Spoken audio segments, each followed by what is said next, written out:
he's doing, how it all turned to lies. Sometimes I think that it's better to never ask why.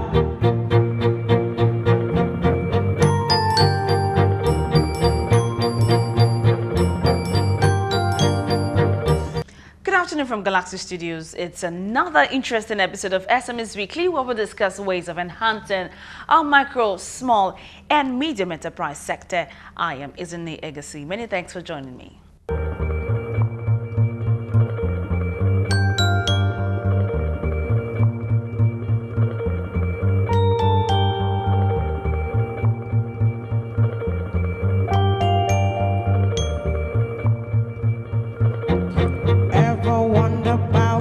He's doing, how it all turned to lies. Sometimes I think that it's better to never ask why.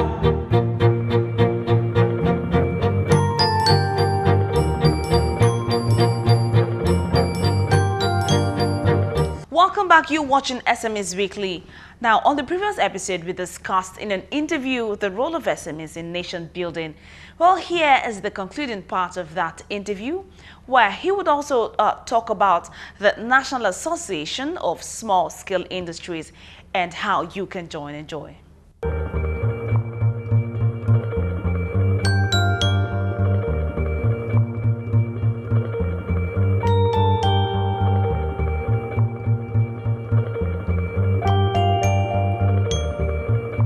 Now, a lot of entrepreneurs do not seem to get it right.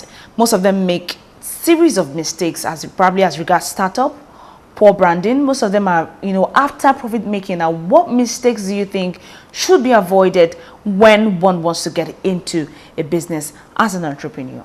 First thing for me is idea generation. Okay, you want to you generate an idea, and an idea that you believe will be profitable, then you begin to draw plans on how you can commercialize, the idea in such a way that it will be profitable. It must be something that you have passion for, because when all else fails, passion is what will drive you on. You can start a business and for the first 3-4 years, you're not making profit. It does not mean that that business is bad. It only means that, there are certain things you need to, certain rough edges you need to smoothen, for you to get into the profit realm. You of course need to develop your capacity in that regard. I read a book recently. I can't remember the name of the author, who said that you don't have to necessarily look for what people need, rather look for what they want, because people tend to spend, their resources on, things they want more than things that you think, they need. And he gave a very, vital but a very funny example. He said one guy was writing a book on how to obey, how to navigate Lagos traffic, obey Lagos traffic laws, and so he was writing a book on that, and he told the guy that this book is not going to sell. That, yeah, it's a need, but how many copies do you think you can sell? But if you write a book on how to navigate Lagos traffic without getting caught by LASMA or law enforcement agents, he said that will sell like hotcake, because people want to look for ways by which they can beat traffic without getting caught. That's just, it looks a funny example, but you can apply that to business also. A lot of people will say, oh, people need food, and so they want to be selling food, but it may just be that what you need to set up is a viewing center, that is selling, drinks, and you will sell more, because you probably have 6-7 people selling food on your street, but you have maybe only one viewing center. Do you understand? One needs to consider the viability of the business. Of course, I've mentioned the issue of capacity. You need to train yourself on what you want to do, and then you must ensure that you have the financial muscle you need, for takeoff. Many businesses lack funding, and startups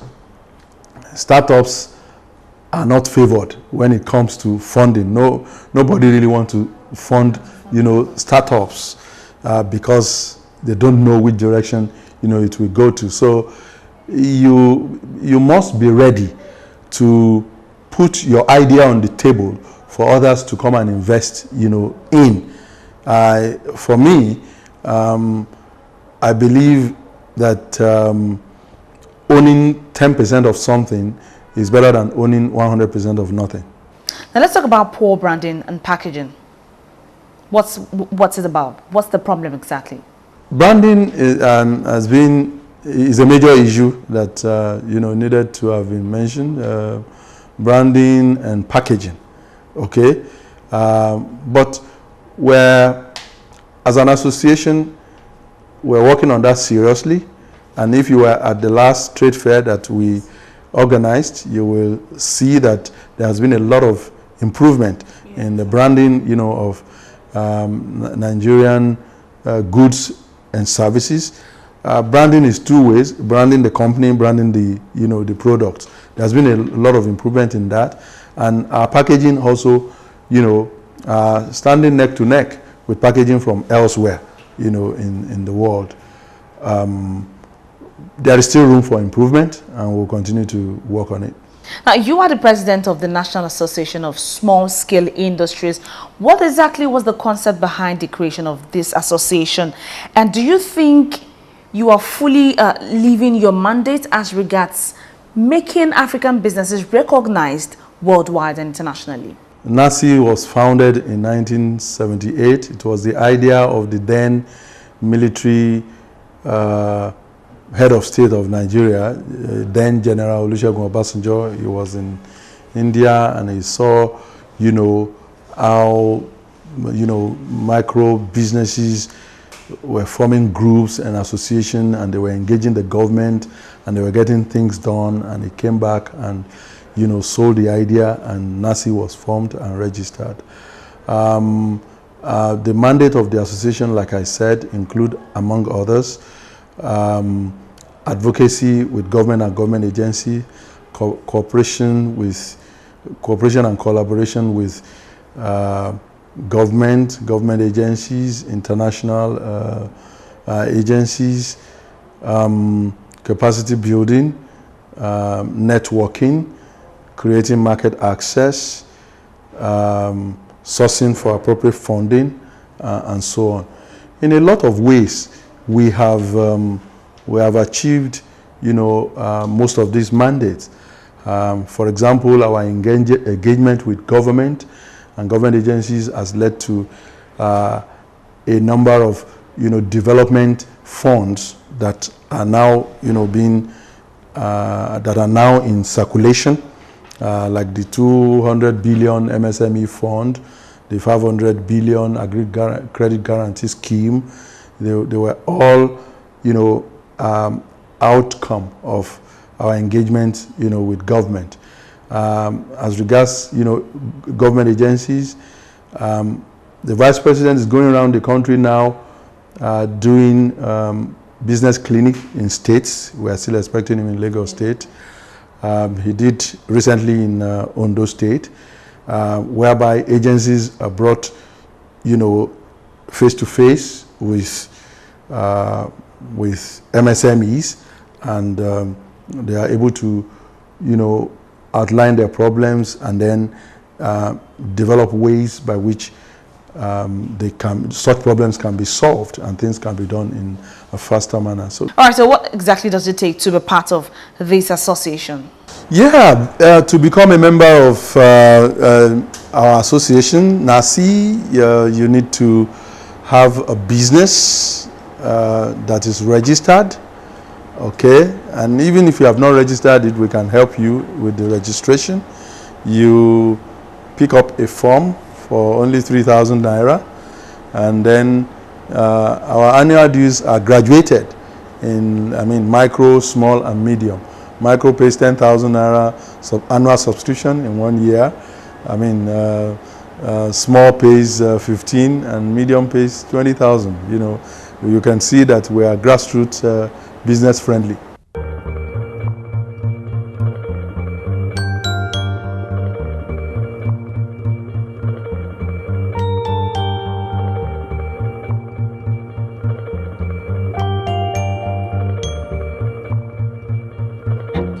Ever wonder about what he's doing?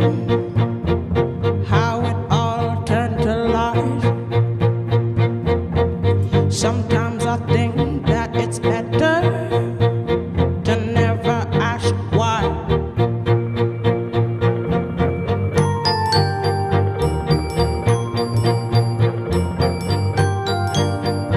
Still on the program, it might interest you to know that Kuti George, who is the president of NASI, is also an entrepreneur who has carved a niche for himself in the area of cultured marble and granite technology. Now, let's take a look at what granite technology is about and how he started.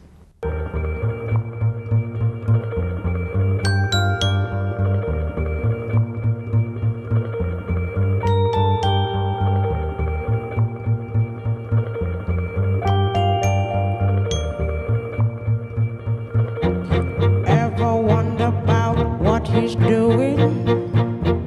How it all turned to life? It is evolving. In the beginning, nobody knew us, and when people see our product, some say, it looks like plastic, but when they pick it up, they see that, it is marble.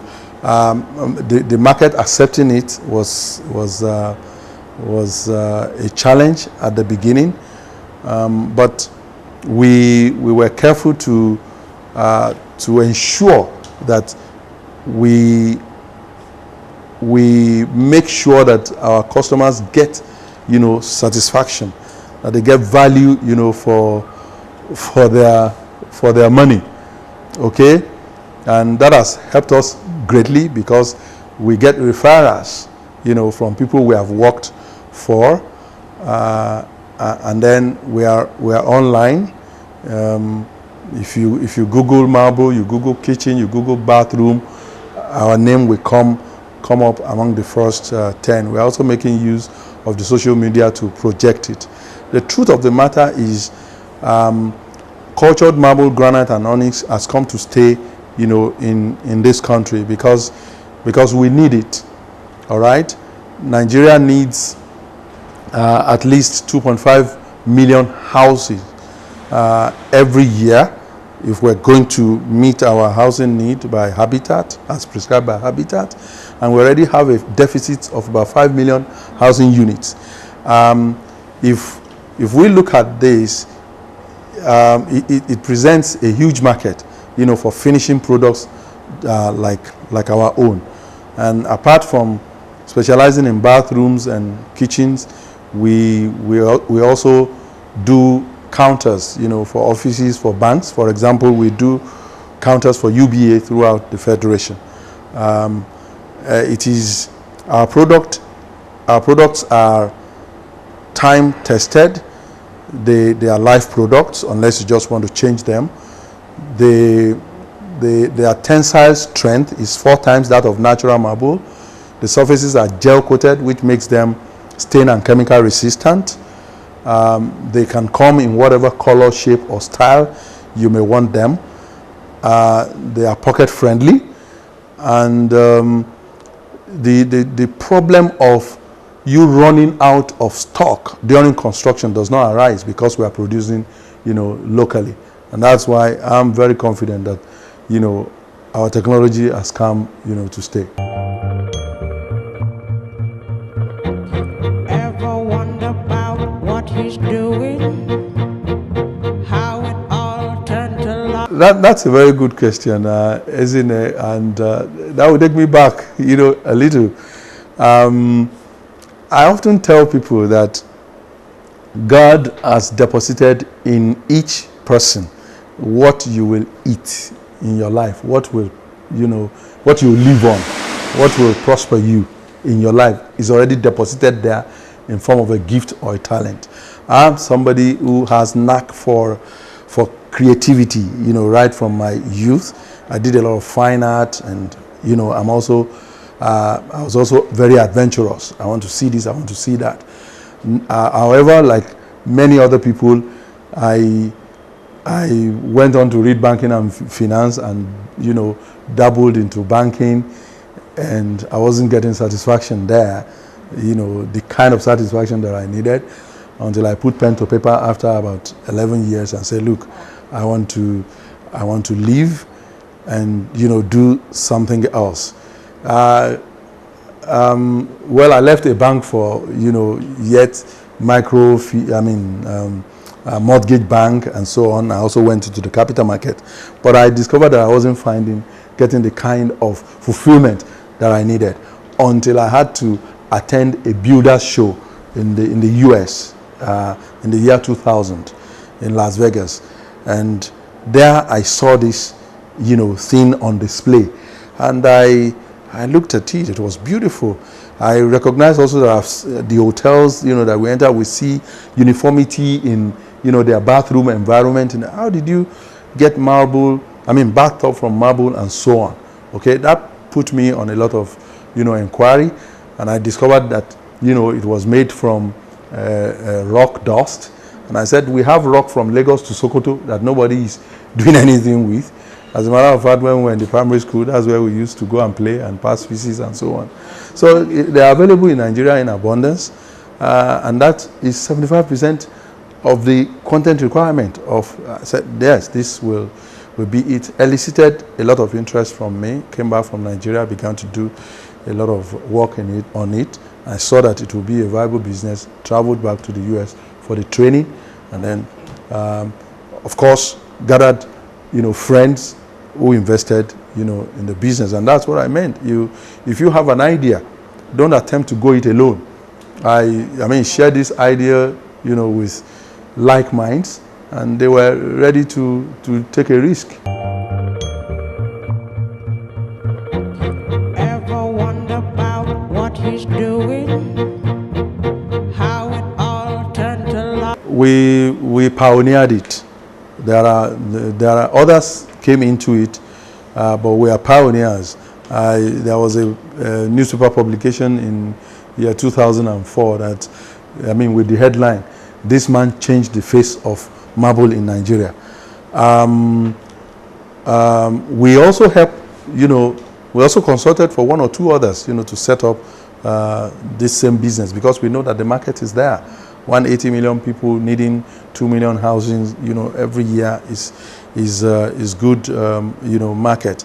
But a number of them do not have the kind of resilience and passion that we have, and some of them could not withstand the harsh economic environment, and they have packed up.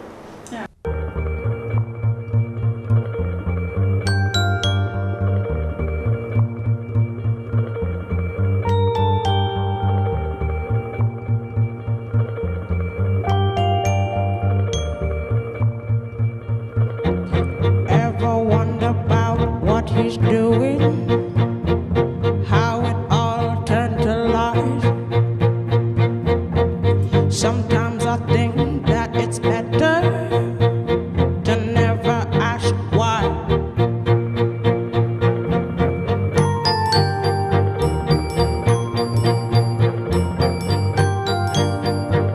Alright, we've come to the end of this episode. I hope you grabbed one or two things that would aid your business. I look forward to you joining me on a more exciting episode. But until then, keep patronizing Made in Nigeria product. I'm Izine Egasi. Bye for now.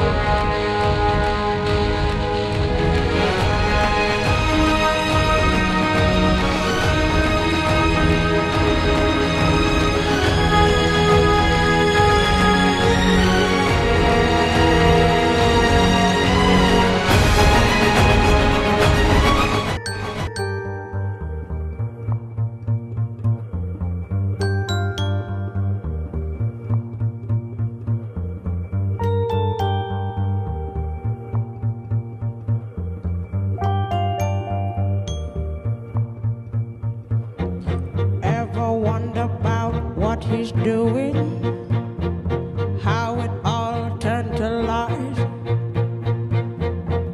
Sometimes I think that it's better